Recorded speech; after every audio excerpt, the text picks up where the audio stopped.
నేను ఈ వేదిక మీద నుంచి డిమాండ్ చేస్తున్నా నరేంద్ర మోడీ గారిని, రేపు చేయబోయే జనాభా లెక్కలల్లో బీసీ కులాల జనాభాను కూడా జనాభా లెక్కలలోనే చేర్చి నీకు చిత్తశుద్ధి ఉంటే లెక్క కట్టు, లెక్క తేల్చు. ఇవాళ మేము చేసింది తప్పు అంటున్నారు కదా. తెలంగాణ రాష్ట్రంలో కూడా కేంద్ర ప్రభుత్వం కులగణన చేసేటప్పుడు, మొత్తం జనగణన చేసేటప్పుడు జనగణనలో కులగణన చెయ్యి, ఇల్లు తిరుగు లెక్కలు రాయి, ఆ లెక్క తీసుకొచ్చి ముందల పెట్టి కాంగ్రెస్ పార్టీ రాహుల్ గాంధీ గారు చేసిన లెక్క ఇది, నరేంద్ర మోడీ చేసిన లెక్క ఇది అని రెండింటిని పక్కన పెట్టి చూపించు. బలహీన వర్గాలది ఇప్పటి వరకు లెక్కనే చేయలేదు మిత్రమా. లెక్కలు ఎవరు కూడలేదు, లెక్క ఎవరు కట్టలేదు. లెక్క కట్టండి లెక్కలు తీసుకొచ్చి చూపించి ఈ లెక్క ఇట్లుంది, ఈ లెక్క తప్పు ఉంది అని అంటే ఇక మరి చదువుకున్న మా బలహీన వర్గాల మేధావులు ఆలోచన చేయాలి, ఆ జాతికి నాయకత్వం వహించే వాళ్ళు చేయాలి.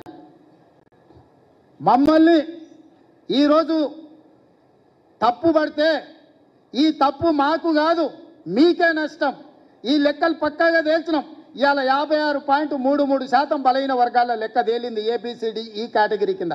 రేపు ఏడికైనా ఏ కోర్టు దగ్గరికైనా వెళ్ళి మీ రిజర్వేషన్లు పెంచుకోవాలంటే ఇది లెక్క ఉంది తెలంగాణ రాష్ట్రంలో, స్థానిక సంస్థల లెక్క తేల్చండి అని సుప్రీంకోర్టు ముందర పోయి నిలబడవచ్చు. ఇవాళ ఎంత మనం 42% ఇస్తామన్నాం, ఇవాళ జనాభా లెక్క 56.33% తేలింది. పక్కా లెక్క తీసుకెళ్లి సుప్రీంకోర్టు ముందర పెడితే కోర్టు కూడా ఈరోజు అభ్యంతరం పెట్టడానికి లేదు. ఇవాళ చట్టాన్ని సవరించాల్సిన ఒత్తిడి కేంద్ర ప్రభుత్వం మీద ఉంటుంది. అదేవిధంగా వర్గీకరణ గురించి మా పెద్దలు దామానే చెప్తాడు.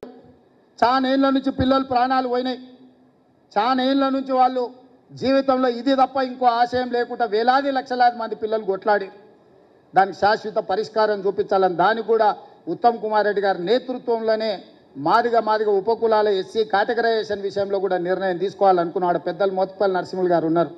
నాకు తెలిసి పెళ్లి కాకముందే ఆయన యూనివర్సిటీ నుంచి ఎమ్మెల్యే అయ్యాడు నాకు తెలిసి.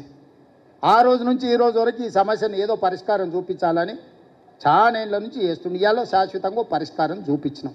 మొత్తం 15% ఎస్సీ రిజర్వేషన్లో 9.75% మాదిగ ఉపకులాలకు వస్తే 5.25% మాల ఉపకులాలకు వచ్చింది.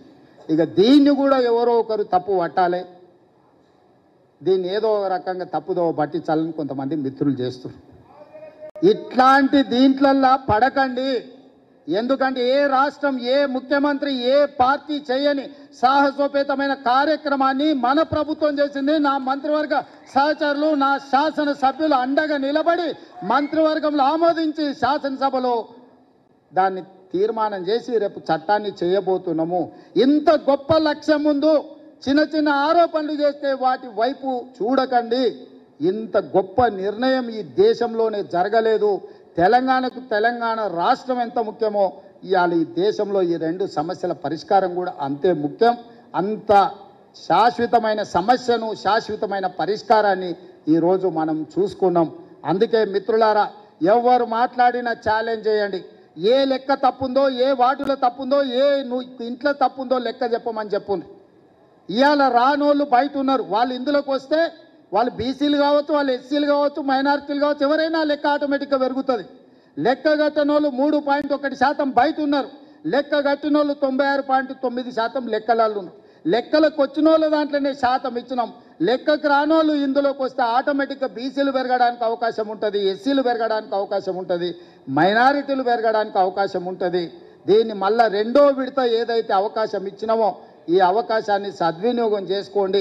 ప్రపంచంలో ఏ మూల ఏ క్షణం ఏం జరుగుతుందో వేగంగా తెలుసుకోవడానికి తొలి వెలుగు వాట్సాప్ ఛానల్ని ఫాలో చేయండి.